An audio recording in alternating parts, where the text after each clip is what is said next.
Hi hello and welcome to VAJ home packers. Customer எனக்கு ஒரு castle cake order கொடுத்துருந்தாங்க. ஆனால் அவங்க என்னென்னா ஃபுல் கேக்குமே வந்து எடிபிளாக தான் வேணும், பில்லர்ஸு தென் அந்த கோன் ஷேப் எல்லாமே வந்து எடிபிளாக தான் வேணும்னு சொல்லி கேட்டிருந்தாங்க. ஸோ எடிபிள் கேஸ்டல் கேக் நான் எப்படி செய்தேங்கிறதான் வீடியோவில் பார்க்க போகிறோம். வீடியோக்குள்ளே போகிறதுக்கு முன்னாடி வீடியோ மறக்காம லைக் பண்ணுங்கள், கமெண்ட் பண்ணுங்கள். என்னோட வீடியோவை சேனலை சப்ஸ்கிரைப் பண்ணாமல் பார்த்துருக்கீங்கன்னா சப்ஸ்கிரைப் பண்ணி சப்போர்ட் பண்ணுங்கள். வாங்க வீடியோக்குள்ளே போகலாம். நான் இதுக்கு முன்னாடி கேஸ்டல் கேக் செய்திருக்கிறேன். அதில் பார்த்தீங்கன்னா அந்த பில்லர்ஸ் எல்லாமே டம்மியாக தான் பண்ணியிருக்கிறேன். அந்த 2 டயர் மட்டும் தான் கேக்கில் செய்திருக்கேன். பட் இந்த கேக் பார்த்தீங்கன்னா ஃபுல் அண்ட் ஃபுல் நான் எடிபிளாகவே செய்திருக்கேன். இந்த கேக் வந்து 2 kgயில் எனக்கு ஆர்டர் கொடுத்துருந்தாங்க. சிங்கிள் டயர்லேயே போதும்னு சொல்லியிருந்தாங்க. ஸோ வந்து நான் 2 kgயில் டால் கேக்காக செய்து அதை க்ரம் கோட்டிங் எல்லாம் முடிச்சு நீட்டாக ஐசிங் செய்து எடுத்தேன். கஸ்டமர் என்கிட்ட என்ன சொன்னாங்கன்னா, இப்போ ஒரு டம்மி போட்டு செய்கிறதா இருந்தாலும் அதுக்கு ஒரு மினிமம் சார்ஜஸ் வரும் இல்லையா, அதுக்குள்ளே ஒரு குக்கில் சார்ஜ் வரதானே செய்யும். ஸோ நான் அது வந்து கேஷ் வந்து வேஸ்ட்டாக தான் இப்போ நீங்கள் அதுக்கு பதிலாக எடிபிளாகவே பண்ணுங்கள். அது வந்து ஹை ப்ரைஸாக இருந்தாலும் நோ ப்ராப்ளம், பசங்க சாப்பிடுவாங்கல்ல. ஸோ மேக்ஸிமம் வந்து சாக்லேட்டில் இருக்கிறது மாதிரியே அந்த பில்லர்ஸ் எல்லாமே நீங்கள் பண்ணுங்கள் அப்படிங்கிற மாதிரி என்கிட்ட கேட்டிருந்தாங்க. ஸோ என்கிட்ட பார்த்தீங்கன்னா அந்த மாதிரி பில்லர் செய்கிறதுக்கு மோல்டு அப்படியெல்லாம் எதுவுமே இல்லை. ஸோ நானே தான் மோல்டு செய்து அந்த பில்லர் ரெடி பண்ணணுமா இருந்தது சாக்லேட்டில். இப்போ நான் என்ன பண்ணேன்னா, அந்த OHP ஷீட் இருக்கு இல்லையா, அதை வந்து அது ரோல் பண்ணி எடுத்து அதை ஒரு பில்லர் மாதிரியாக ரெடி பண்ணினேன். அப்புறம் அதை சுற்றி பார்த்தீங்கன்னா ஒரு திக்கான பேப்பர், அதாவது கேக்கெல்லாம் நம்ம பேக் பண்ணுவோம்ல, அந்த பாக்ஸை வந்து கட் பண்ணி அதை சுற்றி வந்து கவர் பண்ணி எடுத்தேன். ஏன்னா அது வந்து ஸ்டேபிளாக இல்லை. மேபி நம்ம சாக்லேட் விடும்போது அது அந்த கொலாப்ஸ் ஆகிடுமோ, விட்டுருமோ, அந்த ஜாயிண்ட் எல்லாம் அது லீக் இருக்கும் அப்படிங்கிற ஒரு டவுட் இருந்துச்சு. நான் அதனாலே அந்த கேக் பாக்ஸ் பேப்பரை வந்து கட் பண்ணி அதை சுற்றி வந்து மறுபடியும் ஒரு கோட்டிங் கொடுத்து நான் அந்த மாதிரி எடுத்துகிட்டு இந்த மாதிரி ஒவ்வொரு பாக்ஸுக்குள்ளால போட்டு, ஏன்னா சரியக்கூடாதுல்ல, அந்த மாதிரி நிமித்து வச்சு நமக்கு வந்து செட் பண்ணி எடுக்கணும். அதுக்காக இப்படி ஒரு செட்டப்பை ரெடி பண்ணி அதில் சாக்லேட்டை வந்து நல்ல இந்த மாதிரி லிக்யூட் கன்சிஸ்டன்சியில் மெல்ட் பண்ணி எடுக்கணும். அப்போ தான் வந்து ஈஸியாக அதுக்கு உள்ளால் நமக்கு சாக்லேட் விட முடியும். மெல்ட் பண்ணி அந்த ஒவ்வொரு டியூபுக்குள்ளாலையுமே விட்டு நான் ஃப்ரீசரில் வச்சு நான் செட் பண்ணி எடுத்தேன். அப்போ தான் கொஞ்சம் நல்லா ஹார்டாக கிடைக்கும் அப்படிங்கிறதுக்காக ஃப்ரீசரில் வச்சு நான் செட் பண்ணேன். ஸோ ஃப்ரீசரில் பார்த்தீங்கன்னா ஒரு 15 மினிட்ஸ் போல் நான் வச்சு எடுத்தேன். அதுக்கப்புறமா அது ஒன்றா டீமோல்ட் பண்ண ஸ்டார்ட் பண்ணேன்.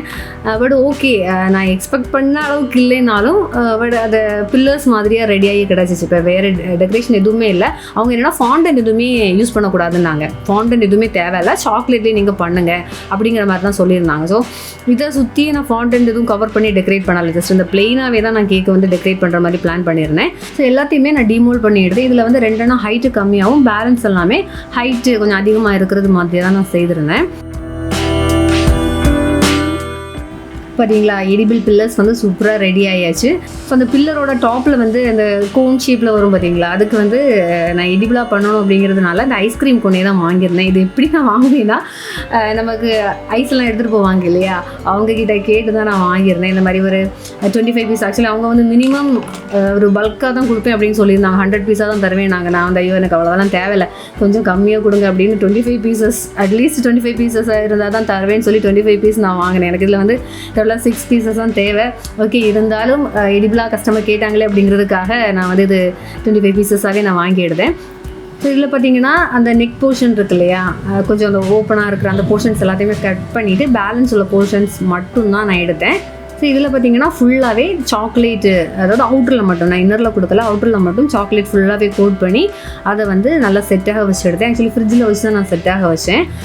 இப்போது கேட்கலாம், அந்த உள்ளுக்குள்ளே அந்த கோன், அந்த வேஃபர் வந்து இதாகும்ல, நமந்து போயிடும்ல அப்படின்னு கேட்பீங்க. அப்படி தான் ஆகும், வேறு ஆப்ஷனே இல்லை நமக்கு. சாக்லேட் வந்து கொஞ்சம் நல்லா செட்டாக இருந்தால் தான் நமக்கு அந்த பில்லருக்கு மேலே வந்து நம்ம கை வச்சு பிடிச்சி வைக்க முடியலன்னா அந்த கையிலெல்லாம் ஒட்டி பிடிச்சி கையில் வந்துடும் அந்த சாக்லேட். ஸோ நான் வந்து நல்லா செட்டாக வச்சு எடுத்தேன். இப்போ அந்த வேஃபருக்கு வந்து அது கிறிஸ்பினஸ் போயிருந்தாலுமே நம்ம சாக்லேட் கூட சேர்த்து சாப்பிடும்போது நல்ல டேஸ்ட்டாக தான் இருக்கும். ஸோ எல்லா கோனுமே சாக்லேட்டில் டிப் பண்ணிவிட்டு ஃப்ரிட்ஜில் செட்டாக வச்சுட்டேன்.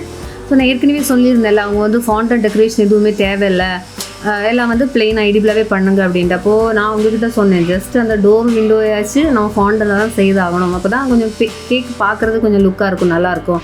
ஸோ அது மட்டும் நான் வந்து ஃபாண்டனில் பண்ணுறேன்னு சொல்லி அவங்கள்ட்ட கேட்டு நான் அந்த டெக்கரேஷன் ஒர்க்கு மட்டும் நான் ஃபாண்டனில் கொடுத்துருந்தேன். ஸோ அதில் அந்த ஃபாண்டன் எல்லாத்தையுமே அந்த பில்லர்ஸில் வச்சு நான் டெக்கரேட் பண்ணிவிட்டேன்.